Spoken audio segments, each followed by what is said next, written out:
พี่น้องป้าดซีน้องต้นเขาพากันแห่ซื่นส้มน้องต้นเขาเล่าลงไปคุยไปต้อนรับกับแฟนเพลงซีเล่าเก่า13 ปีคุณย่า93 ปีคุณยาย93 ปีนั่งรถเข็นนั่งวิวแชร์มาดูน้องต้นข้าวพี่น้องเอ๋ยป้าดเราเป็นผู้สร้างกระแสลูกทุ่งทั้งภาคกลางจากนี้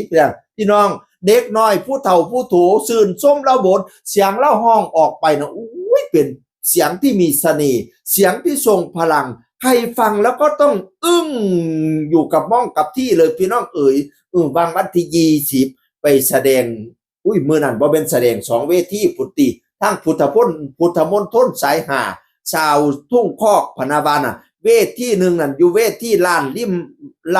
ล่มไม้ริมนาแล้วก็เวทีที่2นั้นตลาดนัดทุ่งคอกพนาวาไป2 เวทีแล้วก็ถ่ายรูปออกมาไม่รูปนั่นรูปนี้ที่สำคัญคนไปโฟกัสที่รูปเราไปอันเว้าพูดคุยกับคุณยาย93 ปีมาดูน้องต้นข้าวชื่นชอบน้องต้นข้าวเอาตุ๊กตาโตบักไงมาให้น้องต้นข้าวพี่น้องเอ๋ยแล้วก็เอาเงินรางวัลให้พร้อมก็ยังว่า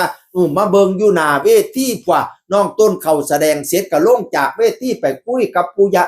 กับคุณย่าโอ้ยข้าเจ้าละอ่อนซ่อนความตาหักตาแพงตาแย่งตาเบิงพี่น้องบ่ถือเนี่ยถือโตไปเว้ากับผู้เฒ่าผู้โถ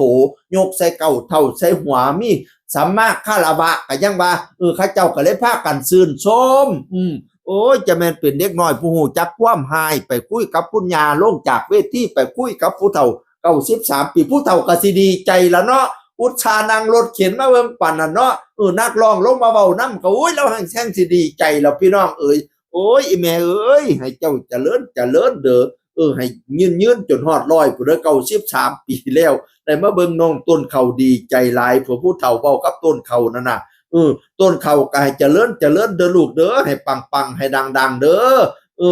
โอ้ยฮู้จักผู้เฒ่าผู้โถให้เพิ่นมากกมาบังให้มากังมาเหลี่ยมให้หุงเฮียงเหลียงเหลี่ยมไปหน้าให้เจริญไปหน้าเด้อเฮ็ดเพียงตีนให้เจ้าขึ้นเพียงตาเฮ็ดเพียงขาให้เจ้าขึ้นเพียงคิ้วเฮ็ดเพียงนิ้วให้ขึ้นเพียงเก่าเพียงกะมอมเด้อตอนนี้เขาเจ้าประกวดลูกทุ่งอวอร์ดอยู่กำลังลงคะแนนกันอยู่ไปจนฮอด31ธันวาคมเด้อถ้ากันเทคะแนนให้น้องต้นเขาเด้อตอนนี้นำริ้วละ80กว่าเปอร์เซ็นต์แล้วพี่น้องคันผู้ใดชนะเลิศนี่สิได้ขึ้นปกหนังสือพิมพ์ไทยรัฐแล้วก็สิได้ไปขึ้นจอโฆษณาอยู่กรุงเทพมหานครที่สำคัญฝุ่นสิได้ไปขึ้นจอบักใหญ่อยู่ท่ามสะแพร่มหานครนิวยอร์กสหรัฐอเมริกาพวกเขาเจ้ากำลังลุ้นว่าน้องต้นเขานี่สิต้องได้ไปแน่นอนพอซีเทคะแนนให้เต็มที่รอลุ้นน้ำกัน